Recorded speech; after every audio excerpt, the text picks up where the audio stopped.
So I had a bit of a fiasco. Fiasco? What's that? Well, it's a fiasco with my car.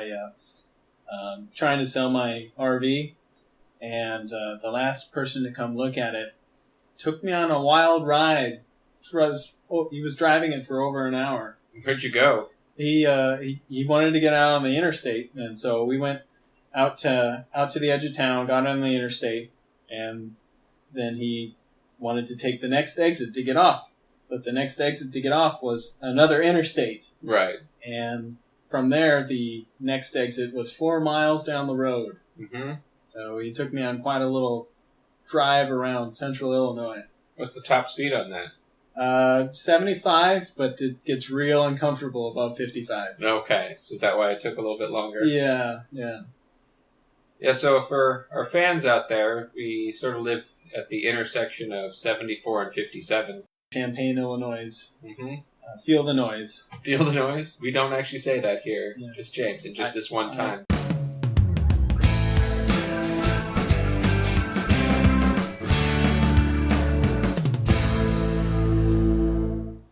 This is HIMYM Superfans. Hello, Chris Venezia. Hello, James Hamilton. Hello, Mother fans. This is the show where we talk about the CBS comedy, How I Met Your Mother. And we are going to ruin this show for you. By ruin it, of course we mean we're going to spoil plot points for the entire series. Even though we're only doing the first season, we will have spoilers for the rest of the show. So if you don't want to know that it turns out that Marshall is the mother in a twist ending of the controversial series finale, then maybe come back to this podcast once you've watched the whole series. I don't understand the controversy. I thought that made perfect sense. It's pretty cut and dry for you? Yeah, I figured it out after the first 3 seasons. There you go. Well, maybe our audience figured it out, too. Well, if you didn't notice already, we're doing the pilot, a.k.a. Smurf Penis. Mm-hmm. Episode 1, Season 1, it kicks the whole thing off. And we're going back to 2005, September 19th specifically. This episode was written by Carter Bays and Craig Thomas, the series creators, and directed by Pam Frydaddy Fryman. She does most of the directing for the show.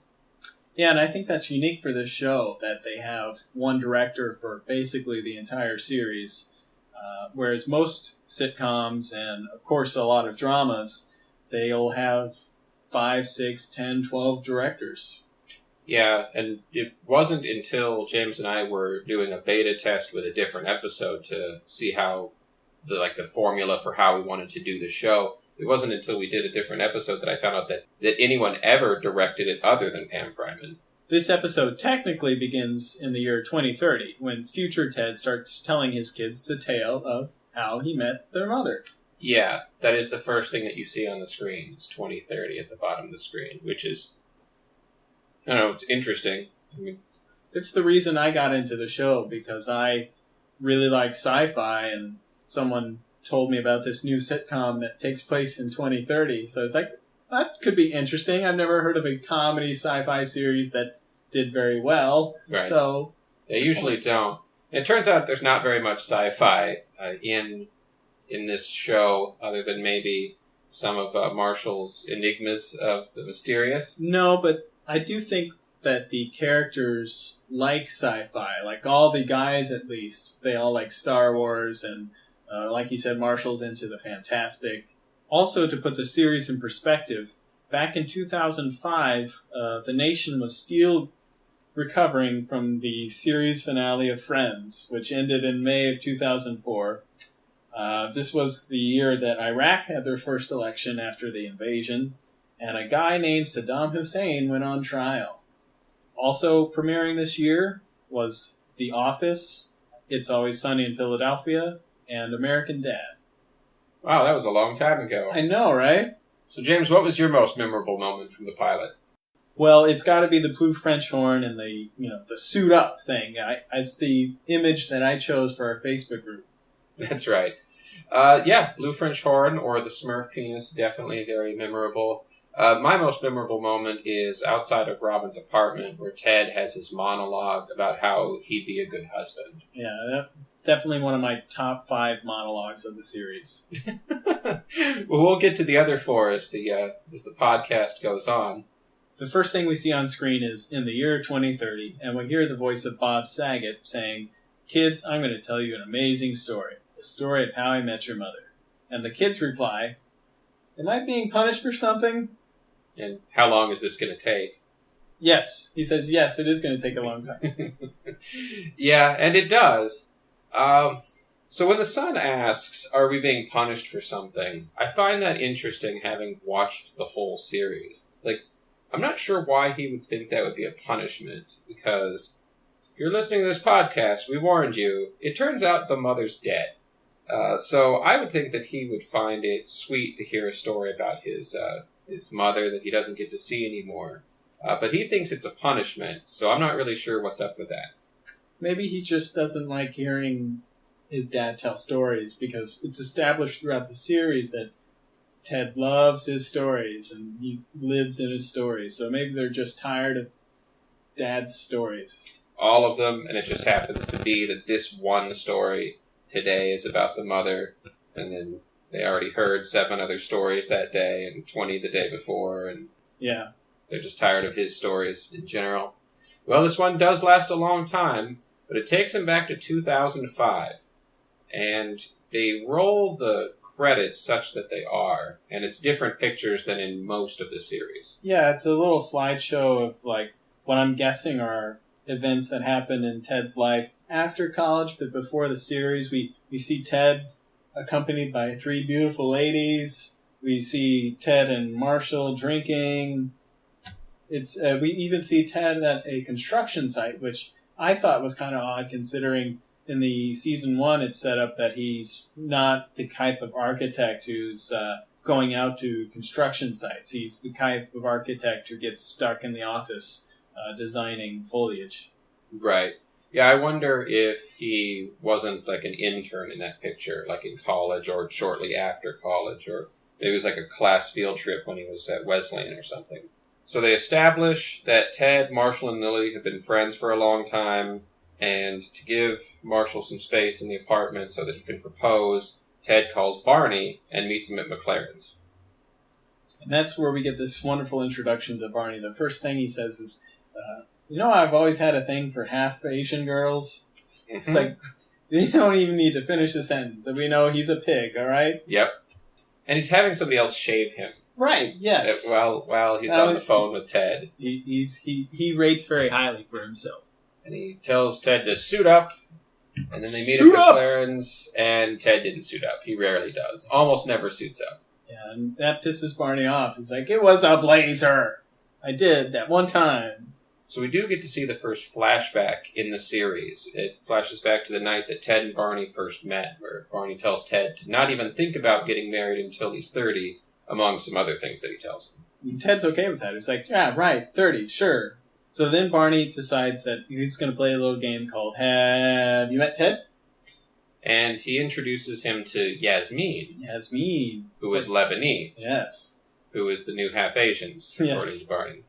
And so he has this nice little flirty conversation with Yasmin, telling Yasmin about how he envisions his wedding. He says, oh, I know, it's real attractive, a guy planning out his own imaginary wedding, right? Yeah, but that, to me, that indicates that either he's been hiding from his friends that he's been wanting to settle down for a while, or he's trying to keep up with Marshall and Lily. It's like a dramatic shift the moment that Marshall's going to propose, unless there's like a third option. Based on what we know about Ted from watching the series, I definitely think like Ted is the kind of guy who would have had a Pinterest in 2005 of his wedding stuff. Yeah, if it had existed back then, he would have. But that's the thing, is like he seems like before this episode starts that he'd not even been thinking about it, or that's what he tells people. That's what he tells his friends. That's what he tells Barney. That's what he tells Marshall. That's what he tells Lily. But he's already got the whole thing planned out, down to the band or DJ. Right. So he's been thinking about this for a while. Lily comes home and she reveals that some little boy got to second base with her, and there's that little 5-year-old paw print on her boob. Yeah, establishes her as kindergarten teacher. Which we turned out later, they call back to that later in the series. We find out that when they're trying to pick a name for their baby, that says, no, not that name. Jeremy or whatever, and Jeremy is the kid who groped her in 2005. Yep, there's a lot of names that are ruled out. We were talking about baby names.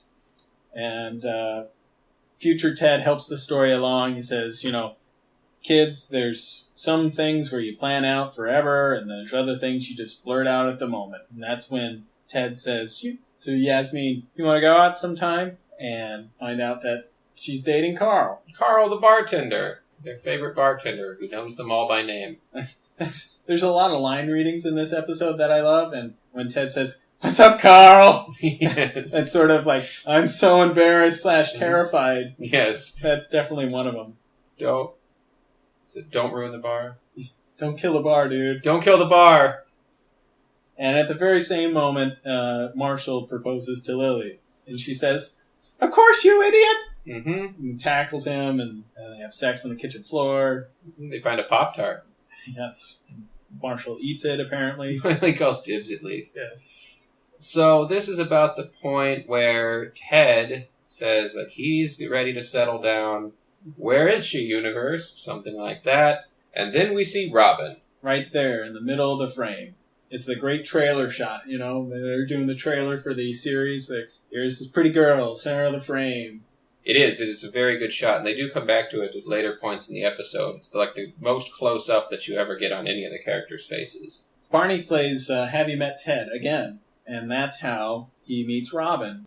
They hit it off, and Ted gets a date with her for the following night. Yeah, because she's going out of town on assignment the day after that. Also, I forgot to mention one of my favorite little-known characters, just recently got dumped girl. Yep, she's in here. One of her 2 appearances in the series, and in both times she's recently gotten dumped. And she has the exact same line. What's taking so long? Yep, she's bitter. Yeah. So, before we cut to Act 2, Marshall opens a bottle of champagne to celebrate his new engagement with Lily and hits her in the eye with a cork. Yes, thus beginning a running joke of Lily getting hurt. And it is specifically by Marshall. Yes. So in Act 2, Ted and Robin have their first date at the Bistro in Brooklyn. Yeah. This is one of the episodes where they jump between Manhattan and Brooklyn a lot. Doesn't seem to take very long. No, doesn't really matter, but something I noticed. And they're having dinner, and they notice this blue French horn on the wall, and Ted says, "It kind of looks like a Smurf penis." And then they freeze frame on this weird shot on his face. Yeah, for at least 2 Mississippi. And he's got that funny smirk. Like he knows he just said something goofy. But Robin laughs, which is good. It's good for Ted. It's like a proto-shellfish joke. Yeah, exactly. Because he always tells bad dad jokes. Back at the apartment, Lily's recovered from her injury, but now she's wearing an eye patch, and she can't tell that Marshall's sitting right next to him, so she has this little freak-out moment. I love that, because that's sitcom gold right there. 2 people have been sitting next to each other on the couch for half an hour, and one didn't know it because they're wearing an eye patch. I thought that was gold. That's like the equivalent of, how long you've been standing there? Just the last few minutes? So they're sitting on the couch, and Ted comes home, and he starts telling him about the date. And it's only the crack at 10:30, not till the crack of dawn. So what went wrong? Turns out that just as they were about to end the date, and Ted was probably going to get lucky that night, the Metro News 1 news van comes up and says, "There's a jumper on the bridge. You got to cover it." Right. So she takes off, goes to work. So Ted, Marshall, and Lily meet Barney at McLaren's, because it's only 10:30. Right. And they discuss whether or not you need the signal to kiss someone, or whether or not Ted got the signal. And they all insist that Ted got the signal. Ted insists he didn't. And Barney says it doesn't matter. You just kiss her. Right, regardless. So they see Robin on TV covering the story. Ted gets a wild hair up his butt and decides to go at midnight to go kiss her. And he has this really sloppy analogy that I like, where he's like, I got to do what that guy didn't. I got to take the leap. Right. I mean, for me, it's fall in love, get married, and for him, it's die. Which Barney says is the same thing anyway. Yeah. Now, it's at this point that Ted says that he never does anything crazy. And this must be the turning point for Ted, because he's always doing crazy things in season 1. I agree, yeah. Not only crazy, but borderline creepy, stalkerish. Yeah, and if he says he never does those things, then like this is a good point to start the pilot. Is the day that Ted decided to start doing crazy things. Yeah. Also, Barney says a week is like a year in hot girl time. Right, because she's going to be gone for a week in Orlando, and she'll forget about him by the time she gets back. That's a little bit of a Barneyism before there were like Barneyisms. Yeah, and proto-Barneyism. Yeah.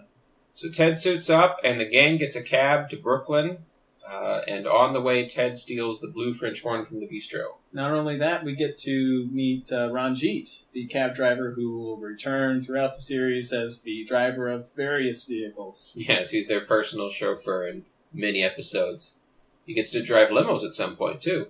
So we're in Act 3 now. It's midnight. He rolls up in the cab. He's wearing a suit. He's got the Smurf penis. And future Ted says, like, there were a lot of things going through my mind. The fact that she had 5 dogs is not one of them. So he rings the doorbell. All the dogs start barking. He freaks out. He starts to leave. And there's this wonderful shot. I love this. Where they show the cab. And they got all 3 characters in the back of the cab. And they all shout at him to, no, keep going. Do it. And even Barney, who's like in the far rear corner. You could barely see him. He leans almost all the way into the front of the cab and says, "You're wearing a suit!" Yeah, as though like wearing a suit gives you magical powers. Right, yeah. Like Barney believes that. Like, you're wearing a suit, you can do this. It's like your confidence should be through the roof. Yeah, it is a good shot. And Robin pokes her head out the window. She's already in pajamas. 2 of her dogs also look out the window. And he just doesn't say anything. He just holds up the blue French horn and he gets in. That same shot you'll get to see again in the series finale. Yeah. It's the iconic Robin looking out of her window. Yeah, it's almost like the Say Anything. Yeah, it is a little bit like that. You stand out there with a boombox over your head, and if it works, then you are a Doppler, and if it doesn't work, you're a dumber. That's right.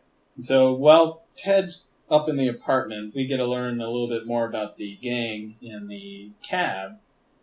Lily needs to leave the scene so they can talk about the olive theory, which we sort of glossed over. We did. We'll come back to it. I like to... We'll just talk about it real briefly. That I liked that they talked about the olive theory, and in another sitcom, there would be 3 characters in a scene, and someone would say, "It's like the olive theory."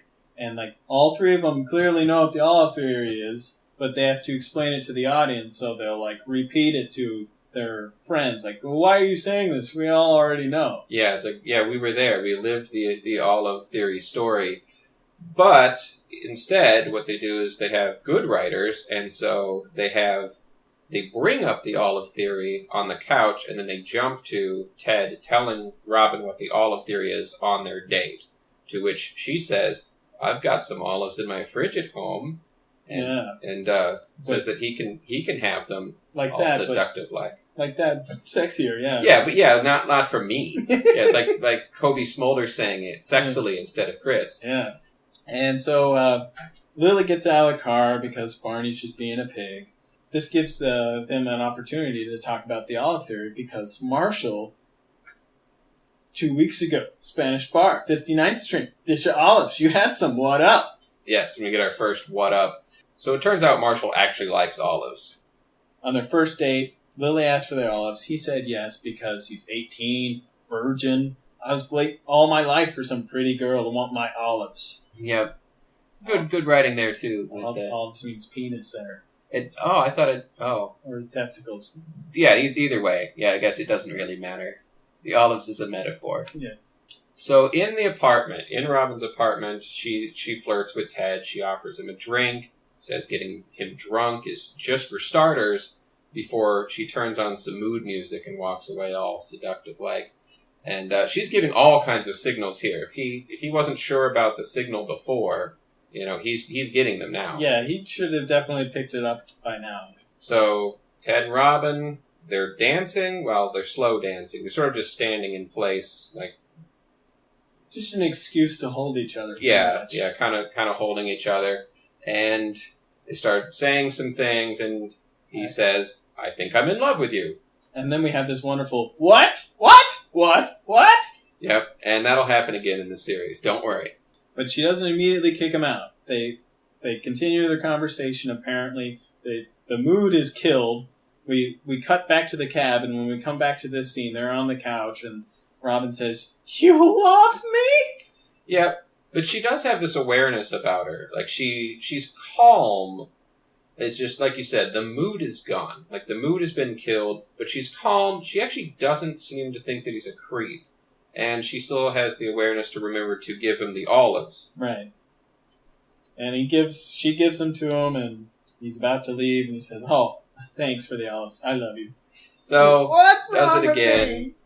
In the meantime, back in the cab, as Marshall's talking about the olives, Lily comes back, and obviously, in a sitcom-y way, he doesn't notice that she's there, and she just shows up at the perfect time to discover that the olive theory is just bunk, and it doesn't matter to her, because they love each other, so the olive theory doesn't matter anymore.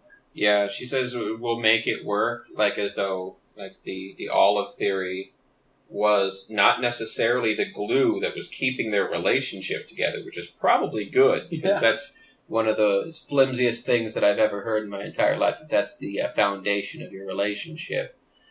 But, and it also has, like you said, she's standing right behind him, and they don't say it, but it has almost like one of those, "How long have you been standing there?" kind of moments. Yeah. So they leave because they assume that Ted's doing really, really well. Yes. And so they leave and head for the bar. And pretty much right after that, Ted walks out of Robin's apartment. Yeah, and he notices the cab is gone, and it makes I like this another thing that a crappier show would have said. They would have had to explain, "Oh, the cab is gone. I need to go to the subway to get home." But no. Ted just says, "Oh, wait. Before you close the door on my face, how do I get to the F train?" Which I like to. I heard this on the DVD commentary, and I like to think that that's a dirty joke. The F train? Yeah, like how do I get to Bone Town? You know, to Bone Town. Well, yeah, I don't think they have a subway line called Bone Town in New York. But if they do, if there is, fans, please let us know. And you would definitely take the F train to Bone Town. I think that you would have to. Yeah. But I didn't really catch that because I just assumed that was a real train in New York, not being from there. That was one of those things that was it got past me if it was a joke. Unlike some other things that they do, like fake things that they mention in New York, we'll talk about periodically through the series, like McGregor Steakhouse. Not a real place. Yeah, or Coney Island. Yeah. No, I think that's real. Yeah, I know. And so, just as he's about to leave, he turns around. He has one more thing he wants to say to Robin, and it's this beautiful monologue. My favorite part of it is where he says, "If some hypothetical woman were to bear with me through all this, I think I'd make a damn good husband." And I really like that part. Yeah, I like that. And the line immediately after that is probably my favorite. It's like the stuff I'd be good at, making her laugh, being a good father, walking her 5 dogs. Not all this dating stuff where the stakes are so high. It's more the casual things, the comfort things, the being a member of the family, essentially, supporting each other, not, dating where you're trying to impress the other person. The monologue means to me, like, if you could just take the pressure off, if you could take the pressure off of dating, then Ted would be really good at whatever comes after the first part. But can't seem to take the pressure off. None of us can seem to do that. And I can relate to Ted with that. I mean, just take that pressure out of the first part, I know I'd be really damn good at the second part. Yeah. And this is definitely where Josh Radnor shows off his advanced acting skills. And his monologue is so good that it earns him a nice, long handshake. Yes. Yep. Where he gets the signal again. Clearly the signal. Clearly the signal. Yeah, but no, he still doesn't kiss her because he doesn't get it. And they jump to the bar. Ted, I guess, got on the F train and not the one he wanted to. And got back to the bar. And the whole gang's there, including Ranjit has this cute little lean in where he's hiding between Barney and Ted. And everyone goes around. It's like, that was the signal. And Ranjit leans in. Signal. Yeah, it's good. Because Ranjit, he's like, yeah, maybe he's part of the gang now. Not quite, but he does come back quite a bit. Yeah, even Carl. Yeah, Carl. Yeah, Carl. Carl, you weren't there. Yes, Carl comes up and tells him that he should have kissed her. Carl's fun. That's the end of the episode. Future Ted comes back and tells us, and that, kids, is the true story of how I met your Aunt Robin. What? And the kids complain about that. And Future Ted says, don't worry, I'll get to it in about 200 episodes. I mean, stories. Yeah, a little over 200.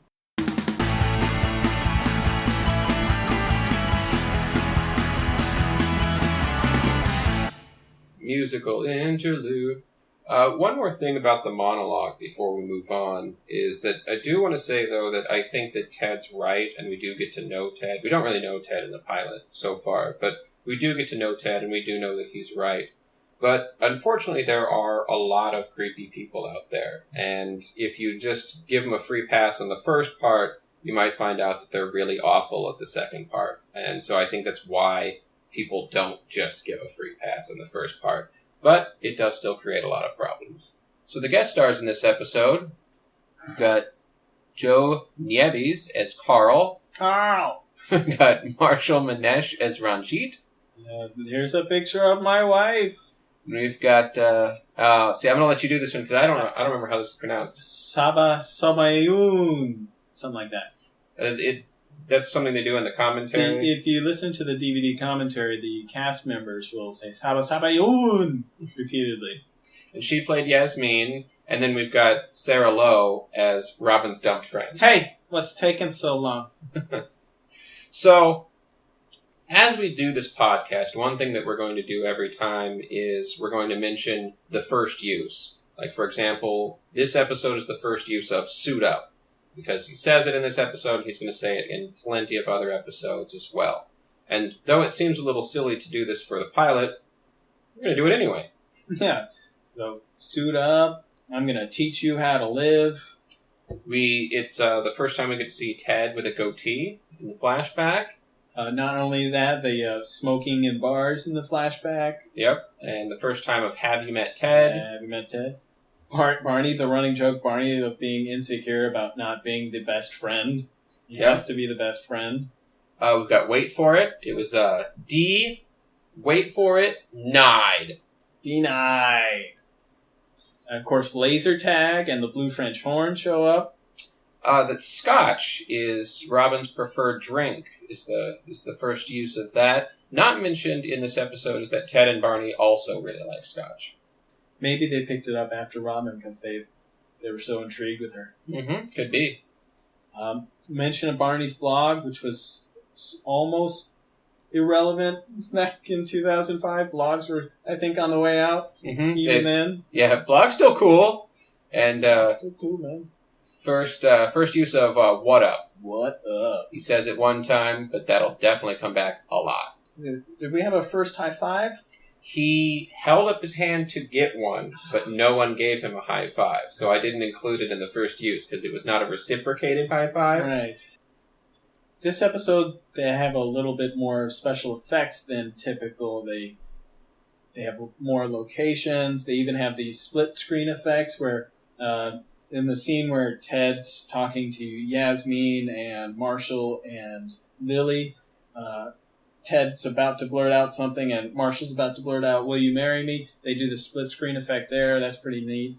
And not seen throughout much of the rest of the series, the split screen. The top-bottom split screen I don't remember seeing ever again. They don't do the split screen very often outside of Season 1. That's right. We do have a few different places that the gang visits in this episode. We've got the streets of Manhattan and Brooklyn to an extent. In this episode, they didn't work for me so much, and I think it's because they were zoomed in so close that it looked like a fake set to me.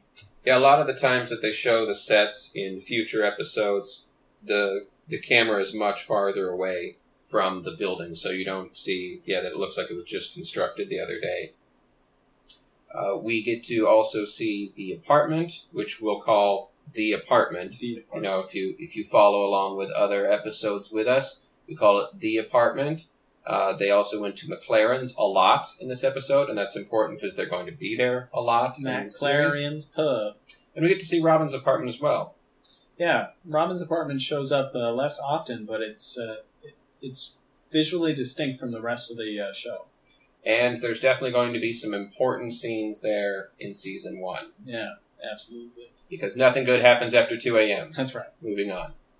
All right, so we also do character motivations and study. We talk about the characters, what do they do, and if we feel like it, maybe a little bit of why they did what they did. First up, obviously, Ted. You know, he's motivated to change his life because his best friend's getting married and he feels like he's being left behind.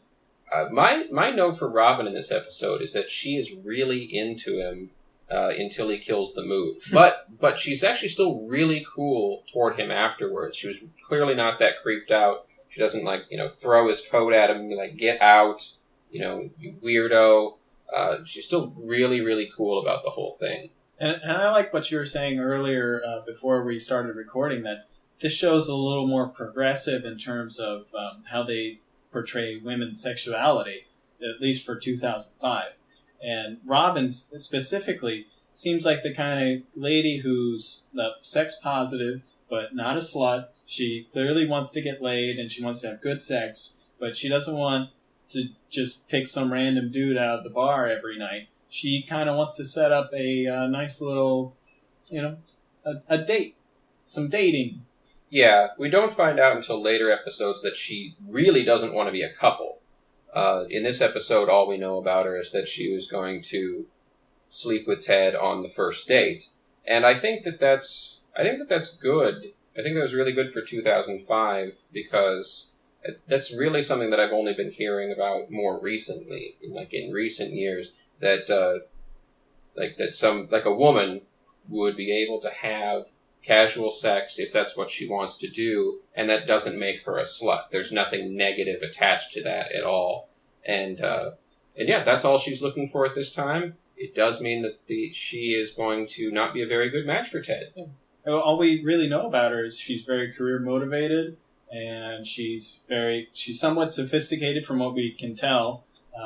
She likes scotch, and she's kind of nerdy and geeky because she quotes obscure lines from Ghostbusters. Mm-hmm. And so when she decides she's going to sleep with Ted on the first date, it's not because she's drunk or lonely or a drug addict or, looking for validation from a man. It's because it's something she wants. She has everything else she needs in her life. Yep, I agree. Something else that I noticed that I wanted to mention is that there's, I feel like, a very subtle joke at the end of the episode where Marshall pops the cork in the champagne and Lily says that she's very turned on. Yes. Now, I think that this has something to do with earlier in the episode where Marshall pops the cork and she gets hit in the eye, and so now she associates popping corks and champagne with pain, which turns her on, which I think is also progressive for 2005, for that to be something that's okay. And my reasoning for this is because earlier in the episode, she's already talked about how she likes being spanked, and Marshall doesn't do it nearly hard enough. Yes. It's like, give it to me, you pansy. So I think that's another very sex-positive thing for women in 2005. This one's a little more subtle than Robin, but I think that's something that's really good for this show that they don't really get a whole lot of credit for. It's not like anybody's calling the show sexist or anything, but I don't think they get enough credit for this show for having done this 10 years ago. Yeah, I never drew the correlation between that champagne pop at the end of the episode. I always thought, well, she's just really impressed with her man now, that he grew up and he learned how to open a bottle of champagne. That could be it. Maybe they never thought of anything like what I was talking about, but, we'll never know. Speaking of the guys in the episode, Ted's best friend, Marshall, all we know is that he wants to be a lawyer, and he's being the lawyer of the group, the voice of reason, and he's just an all-around good guy. Yep, and we've got Barney. He's going to be Mr. Catchphrase for the series. He likes to burn the candle at both ends. He has rules for how to live. He's insecure about not being Ted's best friend. Just insecure in general. Yep, we'll find out just how insecure he is about a lot of different things. And we didn't get to see him do a whole lot of womanizing, just talking about womanizing. Like being a pig, like you said earlier, being piggish, but he doesn't actually, trick anyone into sleeping with him in this episode. He doesn't sleep with somebody and then, leave him a note about how he's a ghost right. and then slip out. Nothing like that in this episode. He's just piggish. Yeah, we don't have any time. But don't worry, that happens real quick in Season 1. That's right. We learn that Barney's very competitive, especially in this laser tag arena. There's a story that you can learn that many fans might already know, but according to legend, when Neil Patrick Harris was auditioning for the role of Barney, he did that combat role that you see in the laser tag arena. He did that in the audition, and he did it so hard that he bumped up against the wall apparently at the request of Allison Hannigan, who was outside in the hallway. She's like, just bump up against the wall so I know you actually did it. And so apparently he did that so hard that he knocked himself out for a few seconds. And so that's how Neil got the role of Barney. Yeah, I do love laser tag being a part of his thing, and we'll see that in plenty of other episodes. I like hey loser, what's it like not playing laser tag? 'Cause playing laser tag is awesome!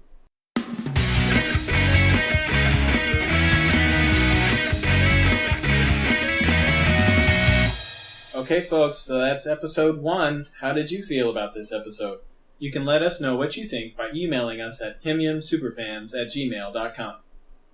And each week, James and I get so much out of discussing the episode. We really enjoy doing this, and we hope you enjoy it too. Join our Facebook group. Just search for HIMYM Superfans on Facebook and leave us a message there. If you like the show, the best way to help us out is to give us a 5-star rating on iTunes.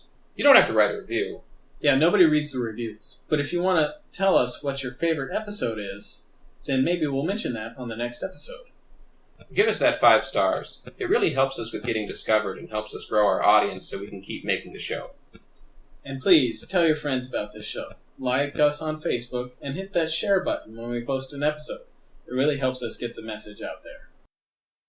That was the signal.